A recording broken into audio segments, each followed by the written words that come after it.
Le cinéma est un art, mais c'est avant tout une œuvre collective. Et si nous mettons souvent en avant les acteurs ou les réalisateurs, on oublie néanmoins tous les métiers de l'ombre qui sont nécessaires pour fabriquer un film. Enfin ça, c'était avant. Bienvenue dans les métiers cachés du cinéma. Bonjour à toutes et tous et bienvenue dans ce nouvel épisode du podcast des métiers cachés du cinéma où je reçois Grégory Lofredo qui est cascadeur, coordinateur de cascade et chorégraphe de combat. Bonjour Grégory et merci d'avoir accepté mon invitation. Bonjour Florian, ravi d'être avec vous. Alors pour commencer, est-ce que tu peux te présenter et nous vulgariser le métier de chorégraphe de combat ? Ok, alors me présenter, donc Grégory Lofredo, j'ai 48 ans. J'ai commencé la cascade il y a plus de 25 ans. Mon premier casting était sur le Baiser mortel de dragon. Je m'entraînais à l'époque en équipe de France de Kung Fu et j'avais un passif de gymnastique. Donc niveau national en gymnastique, et j'ai fait des compétitions nationales et internationales en Kung Fu. Donc pas beaucoup en Kung Fu, une à Orlando, qui était une super expérience, et j'ai eu la chance de faire ce casting qui a complètement marché pour moi, et je suis rentré dans des très grandes équipes de cascade. J'ai eu la chance de tomber vraiment sous l'aile de coordinateurs de cascade extraordinaires et qui m'ont accompagné à devenir cascadeur et petit à petit assistant, et petit à petit cette même personne m'a donné la chance de devenir chorégraphe de combat. C'était à l'époque en 2007 sur Hitman. Je me suis occupé de la baston finale sur le film. C'est cool de pouvoir commencer directement par une grosse production comme ça. Ouais, c'est génial. Mon tout premier film, c'était donc je fais le casting pour le Baiser mortel et en fait on m'appelle sur Yamakasi. Donc mon premier film est avec un autre régleur et après je fais Mission Cléopâtre, le Baiser mortel, Transporteur, et on a eu l'âge d'or un petit peu du Cinoche avec tous les combats, donc c'était assez génial. Ça s'enchaîne bien après quoi. Et donc moi ma spécialité est donc acrobatie et combat, et en fait je suis passé par les STAPS, ce qui était en licence entraînement, et donc la spécificité de pouvoir transmettre, enseigner, etc. Normalement pour les compétiteurs, mais là ça m'a beaucoup aidé pour les comédiens. C'est-à-dire que très vite je suis rentré en tant qu'assistant avec ce coordinateur qui s'appelle Philippe Guégan. Et en fait, je m'occupais des comédiens, on faisait les chorégraphies, on les entraînait, on faisait des stretches, etc. Et après, on mettait en place les bastons ensemble. Donc on a été longtemps sous sa supervision. Et puis c'est en 2007 qu'il m'a laissé ma carte en disant, voilà, j'ai besoin d'un chorégraphe, moi je peux pas être là, est-ce que toi tu peux le faire ? Je dis, bah oui, ça va être cool. Et du coup, pour vulgariser un peu le métier de chorégraphe de combat en quelques mots ? Alors c'est réussir à faire des bagarres, des combats en coopération, pour le cinéma, c'est-à-dire sans que personne ne se blesse, et avec différentes techniques, ça va dépendre du scénario. Donc en fait, on apprend à se battre, à jouer, à tomber, et avec des techniques plus ou moins complexes, qui peuvent aller de la bagarre de rue à un pauvre coup de tête ou une gifle, à des techniques très avancées dans tout ce qui est kung-fu, ou penchak silat ou quoi, ou même des tactiques militaires. Et donc on fait en sorte que ça marche à la caméra et que les comédiens puissent reproduire ce qu'on a créé. Parce que souvent, il n'y a pas en France, il y a un scénario, bien évidemment, mais quelquefois, il y a là à voir avec le coordinateur de cascade, ou à voir avec le régleur le chorégraphe de combat. Ou alors, là, il met un coup de poing, un coup de pied, et en fait, ça va pas du tout avec l'esprit du scénario. Donc nous, on va mettre en image tout ça. On est plusieurs en France aujourd'hui à avoir ce titre-là de chorégraphe. Il y en a des très très bons qui ont bossé d'ailleurs à l'international. Et donc nous, on vient raconter une histoire qui va être en parallèle du film, et on va le raconter avec des actions, des mouvements, des combats, des coups de tête, des gifles. Voilà. Ok. Pour toi, quelles sont les compétences et connaissances principales nécessaires dans cette profession ? Alors dans la profession de chorégraphe ou de cascadeur ? Du coup plutôt chorégraphe. De chorégraphe, c'est essentiel déjà d'avoir une connaissance du corps et de la pratique. C'est-à-dire qu'il y a des personnes aujourd'hui qui veulent être chorégraphes, qui ne savent pas mettre un coup de poing, un coup de pied. Donc en gros, c'est un plongeur qui n'a jamais fait de la plongée sous-marine, mais il va t'amener sous l'eau. C'est pas possible, il doit y avoir une conscience du corps. Donc c'est d'avoir déjà pratiqué. De quelque façon que ce soit, il y a des très bons chorégraphes en France qui n'ont jamais pris un vrai cours, qui regardaient des cassettes vidéo, qu'on reproduit et qui sont excellents. Donc il faut cette connaissance du corps et pouvoir la mettre en image.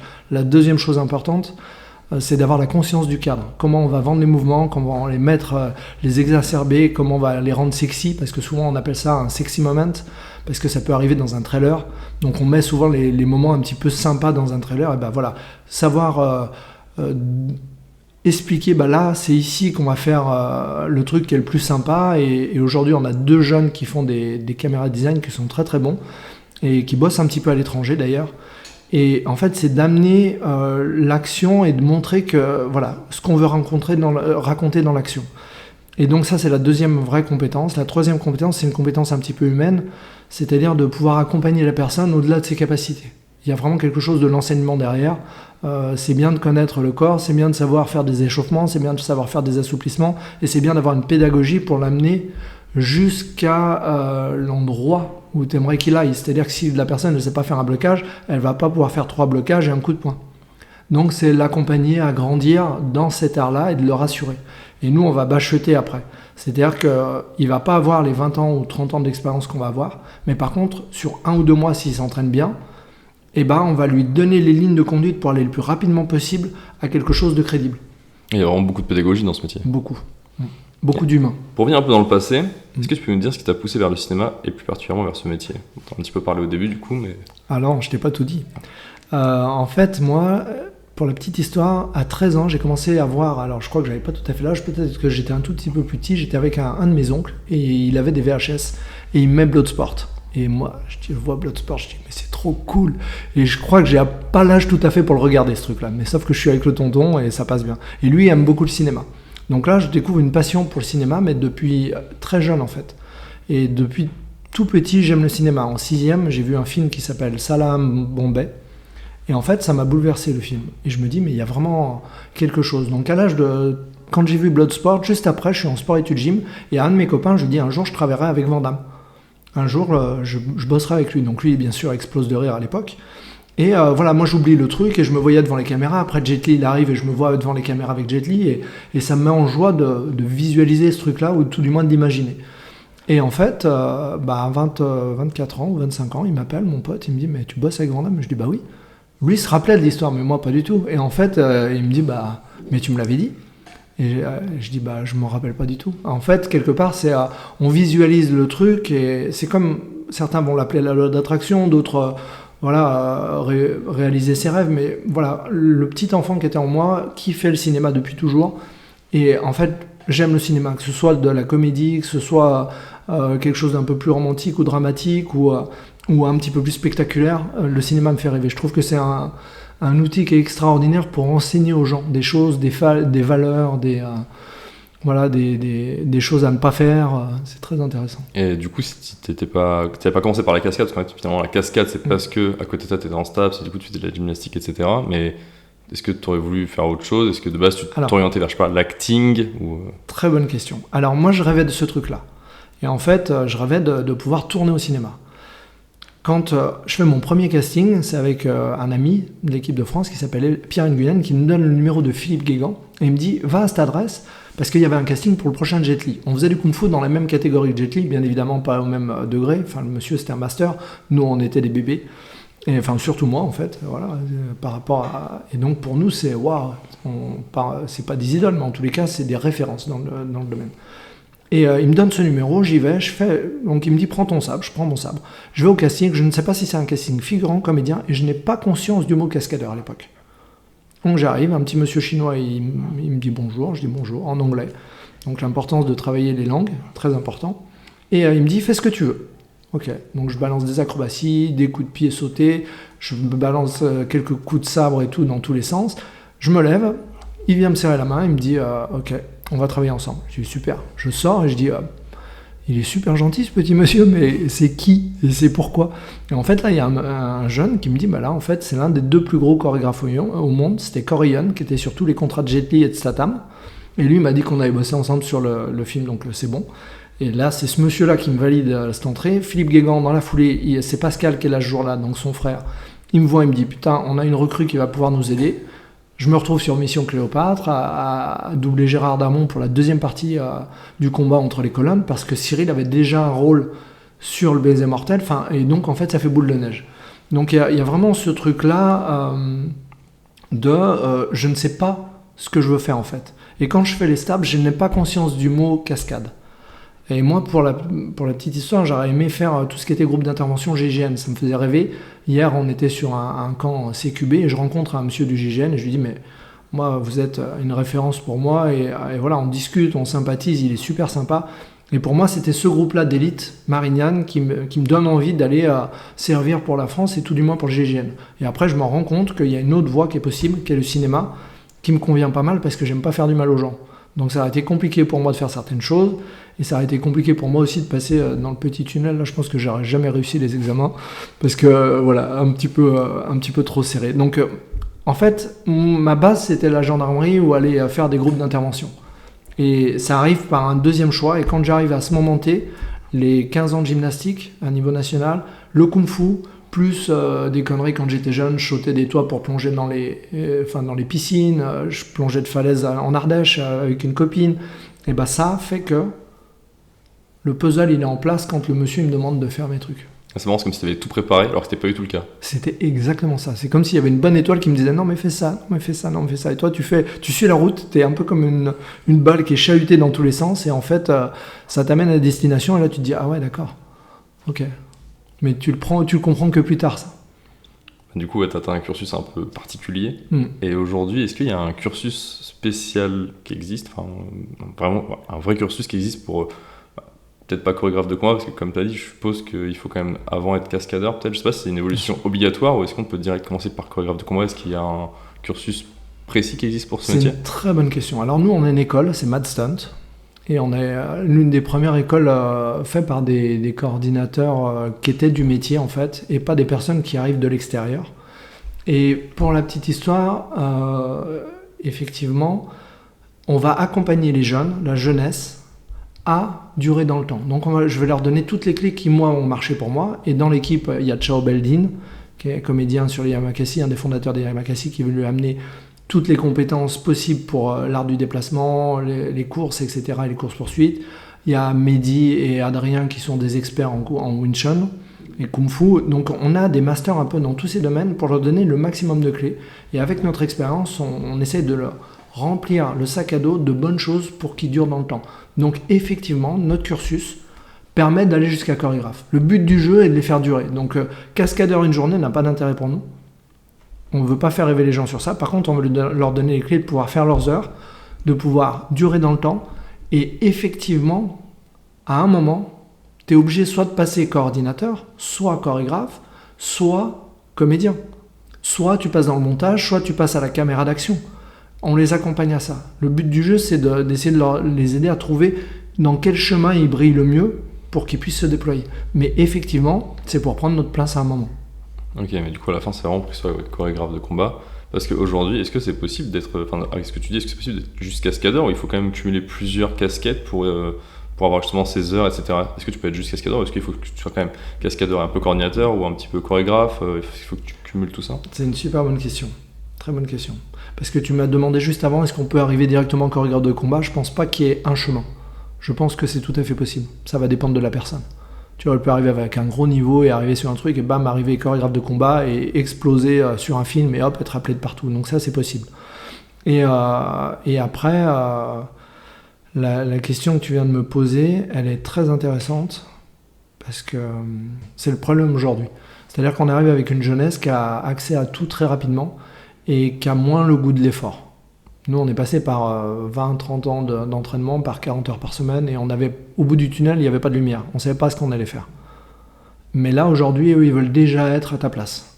Ils ont fait 2 jours d'entraînement, et ils veulent déjà chorégraphe ou coordinateur. Donc du coup, ils vont prendre des projets, sans obligatoirement les mêmes tarifs, sans l'expérience, et ils vont se vendre comme ça très très tôt. Donc en fait, à l'époque, on pouvait être juste cascadeur pendant des années et prendre le temps. Aujourd'hui, effectivement, tout va vite. Il y a beaucoup de monde qui sortent de beaucoup d'écoles.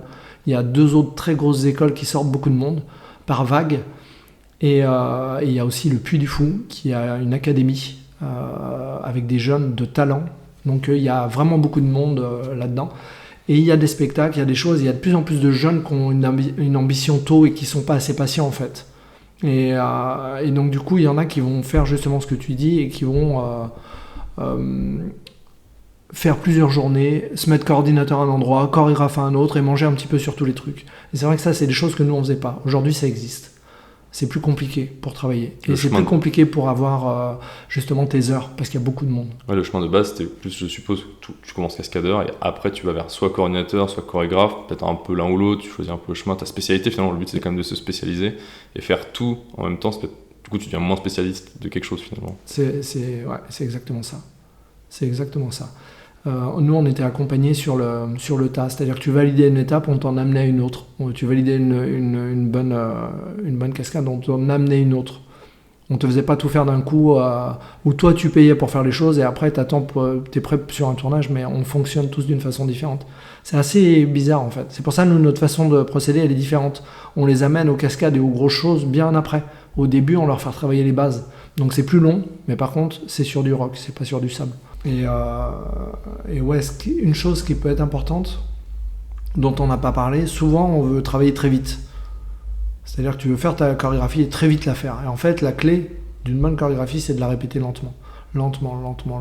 Quand ton corps, il peut pas tricher lentement. Donc en travaillant lentement, à un moment, tu vas pouvoir dire, voilà, à ce moment-là, je peux mettre telle émotion, tel truc. Et en fait, quand tu vas monter les curseurs de vitesse, tu es capable de jouer toutes les choses. Et ça, c'est la clé. Les débutants, ils veulent te montrer vite. Et là, tu vois le mouvement qui va pas, le pied qui est à gauche, le truc qui dit, bah non, bah recommence. Tu vois, et dans les castings, tu le vois, ces trucs-là. Tu vois que bah là, ça, c'était moyen. Ça, voilà. Et celui qui va faire doucement et qui apprend doucement, le moment où il met les pleines, c'est incroyable. Et donc ça, c'est une des clés quand même de la chorégraphie, c'est d'être capable de travailler, de répéter doucement, d'avoir les bonnes distances, la coopération avec l'autre, l'écoute avec l'autre. Mais voilà, travailler tout doucement au début pour pas surprendre l'autre. Le but du jeu, là, c'est de la coopération. Donc il n'y a pas de plus fort. Bah non, forcément, vu que tout est exactement. C'est fake. Donc là, le fait de pas surprendre l'autre, tu lui montres à quelle vitesse tu vas aller et comment ça va faire. Et après, quand vous allez y aller ensemble, c'est extraordinaire. Tu peux presque aller à toucher des personnes sur des coups de poing ou des trucs parce que l'autre, il a confiance en toi, donc il va partir au dernier moment. Et toi, tu as confiance en lui, donc tu vas au plus près de lui. Et ça, c'est génial. Ça m'est arrivé une ou deux fois avec un cascadeur, un très bon cascadeur, Michael Troud, sur une baston, c'était un casting. Et en fait, on allait quasiment au contact. Lui, ses réactions, c'est un master des réactions. Il faisait des réactions de malade. Et franchement, c'est tout en safety. Et là, c'est vraiment quand tu te connais bien, que tu as confiance et que tu es en coop, c'est un moment de grâce. Et du coup, toi qui es dans ce milieu depuis des années maintenant, tu as dit ça fait 25 ans depuis ton premier film. Est-ce que tu peux nous dire un peu comment a évolué le métier et toi-même, ton évolution professionnelle, du coup, en passant de cascadeur à coordinateur, chorégraphe, etc. Comment j'ai évolué ou comment le métier a évolué ? Bah, les deux. Tu commences par ce que tu veux.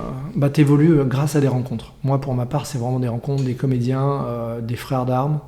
Mon frère Olivier, parce qu'on va travailler ensemble, on a des choses où je vais voir travailler et ça va m'inspirer. Donc c'est des inspirations, c'est aussi des spécialistes que tu vas rencontrer qui te montrent des choses et qui te disent ah ouais, ça peut marcher. Et du coup, on va créer là-dessus. Il y a beaucoup de créativité. Donc la créativité, quelque part, elle grandit avec le partage avec les autres. Donc c'est notre façon, moi en tous les cas, c'est ma façon de travailler, c'est de partager, d'échanger et puis après, on s'inspire les uns des autres. On grandit ensemble. Et après, dans le métier, ce qui a vraiment évolué, c'est au niveau américain-anglais, les caméras. Les caméras sont tenues par des coordinateurs de cascade. Deuxième équipe, c'est souvent un coordinateur. C'est devenu un réalisateur de deuxième équipe, mais c'est un coordinateur. Et ils savent filmer l'action et ils savent les monter. C'est-à-dire que les Américains n'ont pas peur, avec des gros budgets, de faire toute leur comédie avec leur réalisateur. Et il y a un réalisateur de deuxième équipe qui sublime l'action. Nous, en France, on a quelquefois, souvent, très souvent, un réalisateur qui est décisionnaire dans le montage, ce qui n'est pas le cas aux États-Unis. Les États-Unis, ils te font un produit, c'est les producteurs qui vont monter. Sauf que là, notre réalisateur français, lui, s'il n'a pas la notion des caméras et tout ça, en fait, il peut perdre au montage une tonne de choses. Par mauvais choix, parce qu'il ne nous demande pas d'aide, parce que égo, parce que peur de nous demander qu'on vienne empiéter sur son territoire, il y a plein de choses. Et donc du coup, là en France, là où ça commence à évoluer aujourd'hui, c'est les nouvelles caméras design, avec ces jeunes-là qui arrivent et qui vont montrer l'action d'une certaine façon. Il y a certains réalisateurs très intelligents, comme Philippe Lachaud, qui est aussi comédien. Ils viennent de sortir de Marsupilami là. Et là, il bosse avec une équipe, ça fait 3-4 ans. La première fois qu'ils ont bossé ensemble, si je dis pas de bêtises, ça devait être Héros malgré lui ou quelque chose comme ça. Et en fait, il a compris qu'il n'avait pas les compétences pour filmer. Et il le dit. J'ai pas les compétences pour filmer. Donc il l'a laissé à quelqu'un qui sait le faire et qui le fait très bien. Et du coup, ça c'est un nouveau métier, le fait de filmer uniquement l'action. D'accord. Ouais, caméra design. Et donc du coup, nous, depuis des années avec Philippe et Olivier, on faisait des prévises.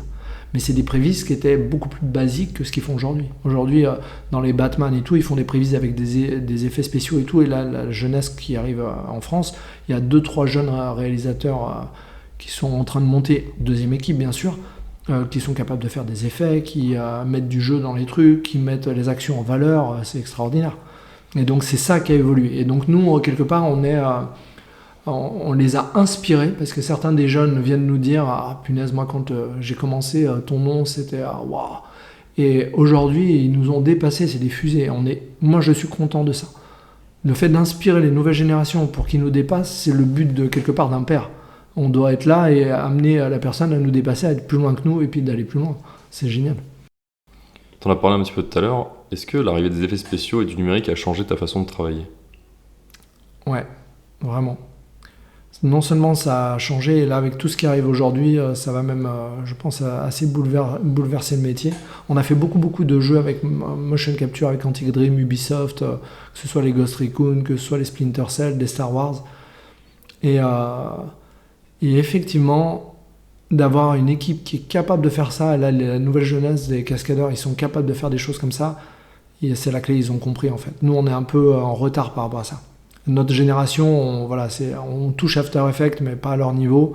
Et du coup, on peut faire des bidouilles, mais il faut quelqu'un qui maîtrise un petit peu tout ça, et c'est un peu la clé. Parce qu'on peut vendre des choses assez incroyables avec ça. Parce que justement, sur la partie chorégraphie de combat, est-ce que ça peut influer le fait de se dire ça, on le fait, mais en fait, on pourra peut-être le sublimer ou ajouter des choses en post-prod, par exemple ? C'est un truc que tu as en tête, par exemple, quand tu fais ta chorégraphie ? Exactement. C'est tout à fait ça. Tu peux le sublimer d'une certaine façon, et si toi tu as la vision, après tu demandes les corps de métier qui vont te renforcer. Normalement, quand c'est une bonne équipe, comme c'était sur le James Bond No Time to Die, tout le monde bosse ensemble. C'est-à-dire que les costumes, ils vont pas te mettre des bâtons dans les roues, les SFX, ils te disent voilà, qu'est-ce que tu as en tête, ok, qu'est-ce que vous pouvez faire, et là il y a une coopération. Accessoires, armuriers, on est tous ensemble. C'est une Ferrari de gens exceptionnels. C'est incroyable. Mais en France, c'est pas toujours le cas. Donc du coup, quelquefois, les SFX bossent pas avec nous. Là où on pourrait mettre des cartons et faire en sorte qu'on se fasse pas mal ou en faire un super truc, on va pas pouvoir. Ou la déco, elle va nous dire, mais non, mais ça c'est un vrai meuble. On peut pas, parce qu'on est en France. Alors que sur, par exemple, No Time to Die James Bond, quand on avait la baston dans le bateau, tous les murs étaient faits en rubber. C'est-à-dire que c'était de la mousse de partout. Tu prenais une CB, tu prenais une Bible ou quoi que il y avait tout dans le bateau, des conserves, tout était en rubber. Tu pouvais tout te jeter dessus sans te faire mal.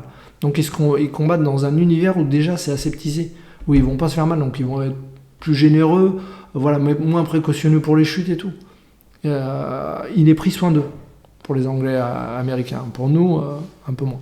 Après c'est peut-être aussi une question de budget, comme tu as dit, là c'est James Bond, donc c'est une énorme licence, je connais beaucoup d'argent, donc après c'est vrai que c'est aussi le souci, c'est que vu qu'il y a tellement de métiers dans le cinéma, je me rends compte du coup avec le podcast, forcément, plus tu veux bien faire, plus tu as besoin de personnes, et du coup ça décuple et les personnes. Après la communication, j'imagine pas, parce que rien que là dans l'équipe cascade, il y a beaucoup de gens, je sais même pas d'ailleurs combien il y a de métiers en vrai dans l'équipe cascade, chorégraphe de cascade, coordinateur de cascade, et plusieurs cascadeurs, cascadeuses, je suppose. Bien sûr, doublure principale. Après, tu as le core team, tu as les spécialistes qui vont être là toute la durée du film et avec qui tu vas créer toutes les séquences et tout. Après, tu as les head riggers, donc les spécialistes câblage. Et après, tu peux avoir des spécialistes mécaniques, équestres, aussi plongée si tu as de la plongée. Et tu vas avoir, si tu as des sauts en parachute ou des trucs, tu peux avoir des spécialistes dans ces domaines, donc BMX et tout. Tu peux avoir plein de spécialités en fait. Et le riggler, le stunt coordinateur, il va superviser un petit peu tout ça. Le superviseur, il gère un petit peu toutes les équipes. Tu as travaillé sur des centaines de projets avec tes 3 casquettes de coordinateur, cascadeur et chorégraphe, comme les films Le flic de Belleville de Rachid Bouchareb, Hitman de Xavier Jeance ou encore la série Ad Vitam, donc là uniquement en tant que chorégraphe de combat. Comment est-ce que tu appréhendes des projets aussi différents ? Une bonne lecture du scénario, une bonne discussion avec notre réal, et puis après du travail avec nos comédiens, avec notre réalisateur, et on leur propose des choses. C'est vraiment des prévises, on propose différentes possibilités, et après ça se resserre avec les compétences soit de notre comédien, soit avec le réalisateur. Moi j'avais plus ça en tête, alors on lui propose d'autres choses. C'est vraiment des échanges.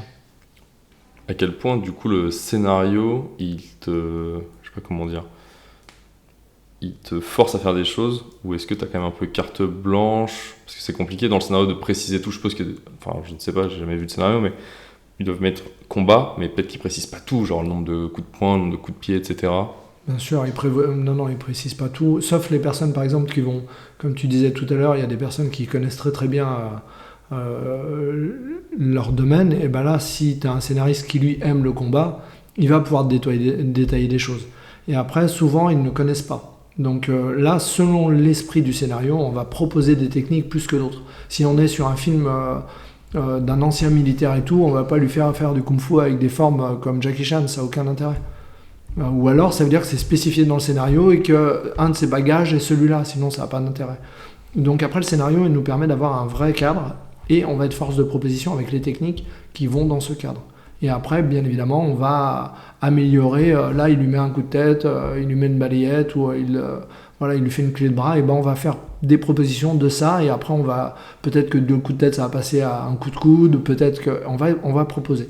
Et c'est le réalisateur, comme on est à son service, comme on est au service du comédien, de l'acteur et du scénario, mais du réalisateur, pardon, du comédien et du scénario, et bah du coup, on propose des choses. Après, il y a certains chorégraphes qui vont forcer des techniques, qui ne sont pas du tout dans l'univers et qui vont le forcer, et ça passe des fois, ça passe. Et à quel moment on t'est intégré justement dans cette chaîne de création du film? Est-ce que c'est pour pré-production? Est-ce que comme justement tu as besoin d'avoir le scénario, d'y avoir accès pour potentiellement préparer des choses? Comment ça se passe? Et qui t'appelle? Tu es souvent appelé au moment de la préparation, donc c'est avant le film. Tu as quelques mois, donc ça peut être plusieurs mois à un mois avant, quelquefois 15 jours. Et c'est soit le producteur qui t'appelle, soit le réalisateur, soit un premier assistant. Et ces 3 personnes-là peuvent te mettre dans la boucle très tôt pour pouvoir discuter avec ton réalisateur. Voilà. Et du coup, une fois que tu as accès au scénario, toi tu évalues, je suppose, peut-être la durée des combats, ce qu'il y aura, etc., en ayant tout lu et en voyant vers où tu veux aller, peut-être avec les annotations justement de la réalisation, pour savoir ce qu'il veut, si c'est peut-être plutôt réaliste ou plutôt, je sais pas trop, peut-être du kung-fu comme tu as dit éventuellement, parce que ça a un intérêt pour lui, ou je sais pas. Exactement, c'est exactement ça. T'as ton scénario, on fait ce qu'on appelle un dépouillement. Tu regardes toutes les scènes où il va y avoir des actions, et après tu vas avoir des réunions avec ton réalisateur, avec tes comédiens. Les comédiens, ils arrivent généralement un peu plus tard, mais avec ton réalisateur pour qu'il te donne le mood. Et après, toi, tu fais des propositions, et après, dès que le comédien il arrive, bah, tu entraînes ton comédien, et on est parti. Et on essaie de se rapprocher. C'est d'ailleurs l'une de mes plus belles aventures, reste Le Flic de Belleville, qui n'a pas un rendu exceptionnel sur le combat final, pour plein d'erreurs incroyables, qui sont hors de sujet. C'est-à-dire quand le réalisateur n'a pas l'habitude de l'action, s'il ne le filme pas de façon cohérente, son montage, il sera battu. Et si tu lui dis, là, le cadre, il est mieux ici, et que lui, il te dit, non, mais moi, je vais le faire là, et ben quelquefois, il se met une balle dans le pied, et toi, t'es battu. Donc, on est rarement, en tant que chorégraphe, hyper enjoué, on se dit, wow, c'était génial. L'un des seuls que j'ai fait où j'étais très content des bastons, c'était Gone for Good. C'était Netflix, français, hein, je crois, je me rappelle plus le nom en français, mais avec tout un cast français. Et là, c'est le coordinateur de cascade est Pascal Guégan. Et donc, je viens le renforcer avec pour faire les combats. Et je me suis amusé. Et franchement, les combats, le rendu, marchent très bien. Et je suis très content. C'est l'un des seuls trucs où je me dis, là, pour une fois, c'est bien filmé, bien monté, et les acteurs, ils ont envoyé, quoi. C'est vrai que ça va être un peu frustrant quand tu as préparé toute la chorégraphie et qu'elle est belle, selon toi et selon ce que tu voulais mettre en place. Si en effet elle est mal filmée, ou entre guillemets mal filmée, c'est subjectif, mais si elle est filmée d'un certain angle et qu'il manque des choses, ou au niveau montage, les choses qui sont enlevées, ça peut être moins bien que ce que toi t'avais imaginé, ce que t'as vu, ce que t'as mis en place, quoi. C'est sûr que tes prévises, quelquefois, elles sont mieux que le rendu final.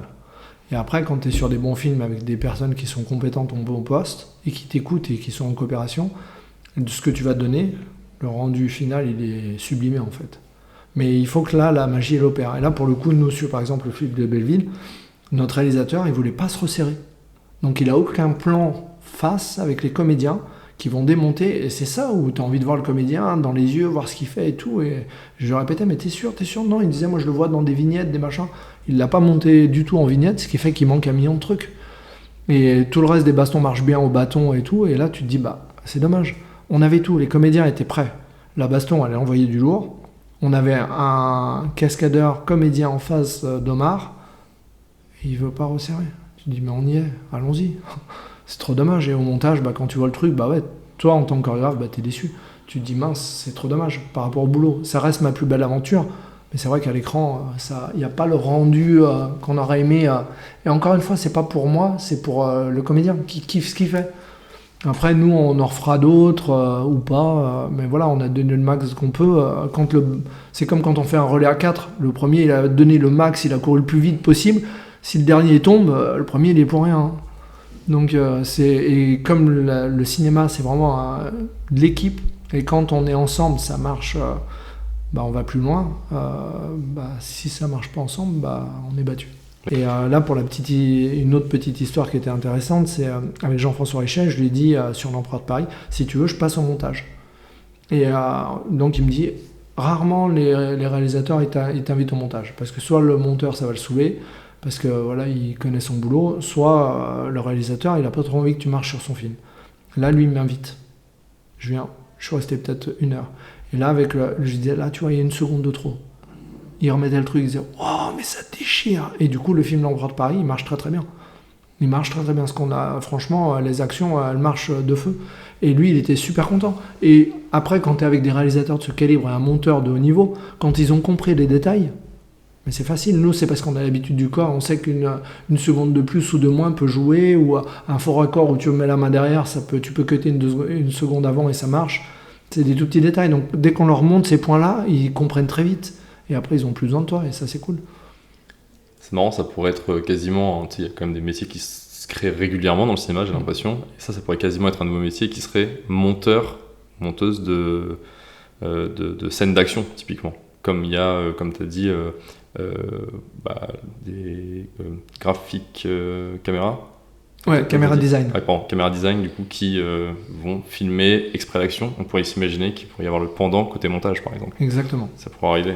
Mais c'est une vraie force. Tu sais que je crois que c'était sur Fast and Furious 6, Olivier Schneider, les producteurs envoyaient les combats faits par Paul Walker et tout le monde, et Gina Carano et tout, à Olivier. Olivier faisait le pré-montage, le renvoyait au monteur. Ils ont tout compris. Je veux dire, Pierre Morel, la force de ce qu'il a fait sur Tekken, il avait des prévises d'Olivier. Ces prévises démontaient. Il a fait un copier-coller, il a rajouté son scénario et ses jeux, parce que lui, il connaissait pas spécialement les actions. Son film a démonté. Si tu fais confiance aux bonnes personnes et que c'est extraordinaire. Et comment tu adaptes la chorégraphie justement au niveau réel des acteurs? Comme tu en parlais tout à l'heure, tu as affaire à des gens qui normalement, sauf exception, savent pas forcément se battre ou n'ont pas fait de gymnastique, de kung-fu ou peu importe. Tu vas bachoter, c'est-à-dire que tu vas leur apprendre les mouvements dont ils ont besoin et tu vas faire en fonction d'eux. C'est-à-dire que si la personne n'est pas souple, tu vas pas faire des coups de pied visage. Ou alors c'est la doublure qui va le faire. C'est là où il y a la doublure qui peut intervenir pour renforcer le comédien. Et après, tu essayes de faire en sorte que le comédien il fasse le maximum les choses. Donc du coup, c'est beaucoup de répétitions, beaucoup de travail. Et on va tomber donc système américain, il n'a jamais aucun problème. Sur le flic de Belleville, Omar était incroyable. C'est-à-dire quand il arrivait, il posait son téléphone dans la voiture, il bossait 4 heures, il repartait, il n'avait pas touché son téléphone, il avait transpiré pendant 4 heures. Donc ça, c'est très américain. Français, ils vont arriver 1/2 heure après, ils vont se dire ouais, là je suis un peu fatigué, voilà, j'ai besoin d'un café, il va discuter pendant 30 minutes et après il va te rester 1/2 heure pour faire quelque chose. Là, dans ces moments-là, ils se tirent eux-mêmes une balle dans le pied, c'est-à-dire qu'on va être obligé de mettre une doublure qui lui va connaître les choses et faire voilà. Donc c'est de la pédagogie, c'est les accompagner à amener voilà. Et puis c'est généralement quand tu signes un film et que c'est toi qui es à l'image, je pense que tu as envie d'être au mieux, quoi. Donc nous, on est là pour ça, on est là pour les accompagner. Après, on va réajuster. Ce qu'on ne peut pas faire, on dira à la production, on lèvera des red flags pour dire, là, ça sera très compliqué. À ton réalisateur, tu lui diras ça, tu ne pourras pas l'avoir. Et donc, on va trouver des solutions. On s'adapte constamment, en fait. C'est toi qui choisis donc de remplacer l'acteur par une doublure ou c'est... Alors, c'est souvent des questions d'assurance. À moins que tu aies un Tom Cruise qui achète toutes les assurances pour faire les trucs, généralement les assurances elles veulent pas trop. Donc il y a ce biais d'assurance, donc la sécurité, le coordinateur il est là pour, ou le chorégraphe, généralement ils sont là pour assurer la sécurité des comédiens ou tout du moins de ceux qui sont dans l'action. Donc ça, c'est un bras de levier. Après, le deuxième bras de levier, c'est quand la personne ne veut pas bouger. On a une comédienne très connue là, qui va sortir une nouvelle saison. Là. Elle dit, ah non, mais là les gars, ah non, mais moi, mettre un pied devant l'autre, ça me fait déjà 20 minutes pour comprendre comment il faut le faire. On va tout faire avec la doublure. Et sur la saison 1, elle l'a fait avec la doublure, et ça marche très bien. Donc, s'ils sont authentiques dès le début, tu fais bosser la doublure et tu supprimes le comédien comme ça, et tout va très bien. Et après, le plus difficile, tu as ceux qui vont essayer mais qui n'y arrivent pas. Et là, il faut que nous, on trouve vraiment, parce qu'il n'y a pas le flux, parce que le mouvement ne convient pas. Donc, on va essayer de trouver le bon mouvement pour que lui, il le comprenne. Ouais, ça, c'est plus frustrant pour tout le monde. C'est beaucoup plus dur. C'est beaucoup plus dur. Mais on arrive à faire des belles choses quand même. Quel est le détail que le public ne voit pas, mais qui fait toute la différence dans un combat réussi ? Les axes de caméra. Si tu n'as pas les bons axes, c'est mort. Et le sound design. C'est nos amis. Les bruitages, les effets, les craquements d'os, les trucs, passer à travers une fenêtre, ça, le sound design est très important. Bien cadré, une bonne attention, même des jeux qui vont être moyens, mais avec une bonne attention, et le sound design, ça marche. N'importe qui peut faire une baston, en fait. Et toi, tu es en contact avec la partie sound design, le département Non. son ? Ils arrivent très tard après le montage, en fait. Mais généralement, ils sont très bons. Donc là, pour le coup, et puis nous, on s'entraîne, on fait aussi des prévises, on a montré des choses, donc quelquefois, ça passe... quand on fait la prévise, on la fait pas qu'au réalisateur, on la passe au DOP, au cadreur, aux comédiens, à tout le monde, en fait. Et on ne sait pas si ça va jusqu'au montage et jusqu'au sound design, mais... Mais dans la prévise, vous mettez des sons ? Bien sûr. Ok. Ah, vous allez loin dans la prévise. Ah oui, okay. Ouais, tu mets même des muzzles s'il y a des tirs, tu mets tout un tas de choses. Tu peux casser des trucs en verre, même en fake, en 3D. Il y a beaucoup de choses qui se font très bien. Est-ce que tu peux nous dire comment se passe une journée type pour toi ? Une journée type de tournage ou une journée type... Alors, soit en préparation, s'il y a des choses à dire en préparation, mais également en tournage. Alors en préparation, c'est souvent des réunions, tu essaies de te lever pour faire un petit peu de sport et te tenir affûté. Après tu pars en réunion, tu peux avoir des répétitions et entraîner des comédiens. Et après, fin de journée, tu fais des débriefs avec tes équipes pour voir ce qui va arriver par la suite. Ça, c'est en gros les journées un peu de prépa. Les journées de tournage, c'est souvent arriver tôt, parti tard. Tu es un peu le premier à arriver, tu visualises que tout marche bien, que le décor il est bien comme tu l'as vu, qu'il n'y a rien qu'à changer, tu es obligé de checker tous les corps de métier. Si tu as besoin d'un rubber gun, donc un gun en plastique, tu vas voir l'accessoiriste. Si tu as besoin d'effets spéciaux et tu sais qu'à tel moment il y a les effets spéciaux, tu vas regarder qu'il y a les effets spéciaux. Tu vas voir tes équipes, tu les amènes un peu plus tôt pour les amener, les doublures à mettre les protections sur les comédiens principaux.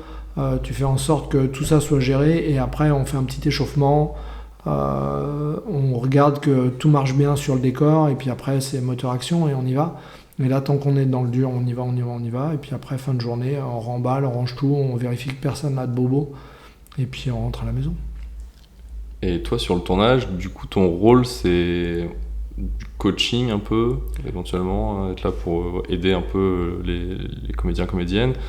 Et également la sécurité, ou ça c'est plus le coordinateur de cascade ? Alors généralement, comme je fais les deux, souvent quand je suis pris pour coordonner, je chorégraphie. Et quand on était avec Pascal et que là j'étais vraiment que chorégraphe et que lui était coordinateur, je le laisse gérer la sécurité. Par contre, moi ça va être tous les domaines techniques. Réajuster ça, regarder au cadre ce qui se passe, si le coup il marche, réajuster les coups, réajuster les cascadeurs, réajuster les comédiens. Faire en sorte que, est-ce qu'ils ont besoin d'un temps de récup, est-ce qu'ils ont besoin, un peu comme un coach effectivement, sportif, mais il y a aussi le mode de chorégraphie, si le mouvement il ne passe pas, il n'est pas beau, il n'est pas visuel, on va réajuster ces trucs-là, donc c'est un peu un mélange entre chorégraphe de danse qui va aller donner ses petits conseils et le coaching où tu sais que là il y a 1 minute 30 de combat, le mec il est rincé, il va lui falloir 2 minutes de récupération, donc tu vas dire au réel, là attention, voilà. Et après, sécurité, oui, pour les coups. Et après, pour le reste, s'il y a besoin de tapis, de choses et tout, c'est le coordinateur. Tu le gères le coordinateur. Ça, c'est intéressant ce que tu dis par rapport à la chorégraphie, si elle est entre guillemets mal exécutée ou que toi, tu vois qu'un coup pourrait être mieux et que ça se passe très bien fait. Donc toi, tu peux demander... Enfin, du coup, je suppose que tu te demandes au réal, juste, là, est-ce qu'on pourrait la faire ? Parce que je pense que ça peut être mieux. Parce que lui, le réal, je pense qu'il ne sait pas vraiment à quoi il ressemble. Enfin, il a peut-être vu les prévises, comme tu as dit. Mais si lui, par exemple, il dit « Oh, elle est top la scène, elle est cool », mais que toi, tu sais que ça peut être beaucoup mieux, tu vas essayer de dire « ce serait bien qu'on la refasse ». Ouais, alors c'est vraiment s'il y a un détail, mais souvent quand c'est top, on est tous derrière le combat ensemble. Donc le réalisateur, le chorégraphe, ils sont à côté ensemble et on se regarde, la script, on se regarde, on dit ouais, celle-là elle déchire. Souvent c'est unanime. Quand c'est bon, c'est bon. Et après, quand il y a un tout petit détail qui ne marche pas ou un raccord ou un truc que nous on va voir techniquement, là on fait remonter et on en fait une deuxième. On en fait rarement une. On la double. C'est la grande phrase, on la double. Même quand tu l'as bien, quoi. Qu'est-ce que tu penses du fait que, en effet, tous ces métiers de la cascade soient pas dans les récompenses, que ce soit au César ou aux Oscars? Je trouve que c'est un poil hypocrite, parce que si on peut pas tirer la couverture que d'un seul côté, qu'est-ce qu'on voit en premier dans une bande-annonce? On va mettre de l'action. Que ce soit une percu-voiture, que ce soit un machin, que ce soit une baston. Même, il n'y a pas une bande-annonce aujourd'hui où il n'y a pas d'action. Donc c'est hypocrite de ne pas récompenser un bon travail. Je trouve ça dommage. Après, d'un autre côté, on n'est pas en quête de ça. Les médailles, on les a eues dans les championnats, les trucs. Donc, franchement, c'est pas grave du moment que le public y kiffe et que tout va bien, en fait. Quelle était la chose la plus challengeante que tu aies vécue sur un projet?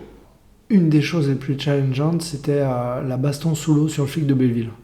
C'est-à-dire qu'on doit faire une bagarre sous l'eau avec toutes les contraintes, avec des étranglements, des choses, des tirs, sous l'eau. Donc ça veut dire retenir sa respiration, pouvoir rester un petit moment sous l'eau, ça veut dire travailler avec des plongeurs et tout. Et le challenge était qu'on l'a fait à Bogota. Ça mine de rien, Bogota, c'est à plus de 3000 mètres d'altitude, ce qui fait qu'il y a moins d'oxygène. Quand on est arrivé là-bas en piscine, pour monter 2 étages, tu soufflais. Et là, tu te dis, mais mes comédiens vont se battre sous l'eau avec moins d'air. Ça, c'était le plus challengeant. Parce que toi, tu peux pas être sous l'eau avec eux, tu peux pas les aider, ils vont souffrir, ils vont être en panique et tout. T'as que tes plongeurs et ta sécu qui est là. D'ailleurs, j'avais deux plongeurs secouristes pompiers. On était des binômes pompiers des deux côtés parce qu'on est à Bogota. T'as pas envie qu'il arrive quelque chose, tu sais pas, tu vois, comment le système de santé est là-bas. Donc, j'avais vraiment verrouillé tout ça. Et ça, c'était le plus challengeant. Après le rendu, je pense qu'il aurait fallu qu'il y ait un peu d'accélération et notre réalisateur il l'a mis très lent, ce qui fait que ça amène quelque chose d'autre. Lui il était content, c'est le principal. Et comment tu as fait pour travailler cette scène? Tu l'as travaillé hors de l'eau du coup? Alors au tout début, le premier mouvement pensé sont hors de l'eau et petit à petit il faut aller en piscine. Donc on a travaillé en piscine avec peu de profondeur pour que les personnes, s'ils ont moins d'air, ils puissent remonter tout de suite. Et après en piscine avec du fond. Et après on a été obligé de mettre des lestes et après on a répété une semaine sur le décor en fait. Quel est le ou les meilleurs moments que tu as vécu grâce à ce travail? Les moments de partage, ils sont incroyables. C'est une vie de partage. Pour moi, l'aventure de Flic de Belleville était incroyable. C'est vraiment c'est mon plus beau souvenir de tournage. On est avec Omar, on est avec la team Cascade et tout. On croise des nouvelles équipes. C'est la première fois que je bosse à Miami. Donc sur le sol américain. Après, on part en Colombie. On est ensemble. Voilà, c'est des moments de partage, des moments durs ensemble, des moments joyeux ensemble. Donc voilà, c'est vraiment extraordinaire. Sur le James Bond avec Olivier Schneider, pareil, c'est le fait d'être sur une licence comme ça, t'arrives, tu vois le 007 avec les studios et tout, et là tu te dis, waouh, sans rire. Enfin, moi j'en rêvais quand j'avais 17 ans de faire un James Bond, là on est dessus, tu te dis waouh. Donc, ouais, je pense que c'est le partage et les moments, les souvenirs vécus avec soit certains comédiens. Je me rappelle là d'un moment où on est avec Daniel Craig et il explose de rire, mais t'as l'impression que c'est un enfant. C'est-à-dire qu'à ce moment-là, il est vrai avec nous. Donc on est tellement proche des comédiens ou des réalisateurs ou quoi, qu'on passe des moments de vie où c'est comme si c'était nos copains en fait, et on a une vie que de ça, où on s'amuse, on roule, on tombe, on met des coups, on rigole entre nous, et c'est une très belle vie. Et la rencontre avec Jean-Claude Van Damme du coup? C'était sur JCVD, et magnifique. Moi c'est quelqu'un que j'aime beaucoup, c'est quelqu'un que j'ai vu avec beaucoup d'humanité. Pas une fois dans la soirée où on a passé ensemble, il y avait une soirée où là c'était détente et tout, pas une fois il a refusé un autographe ou une photo. C'est quelqu'un qui est vraiment proche de ses fans, donc hyper gentil, nous serrer la main et tout. Et voilà, la petite blague, c'est que lors du tournage, en fait, il dégroupille la grenade, il la jette, moi je pars au trampoline et je fais un salto demi, et en fait la grenade il me la jette dans les bubbles. Et là, quand je suis en l'air, je fais mais non. Et du coup, c'est très rigolo. Donc voilà, il y a des petits moments comme ça. Mais après, on est resté voilà.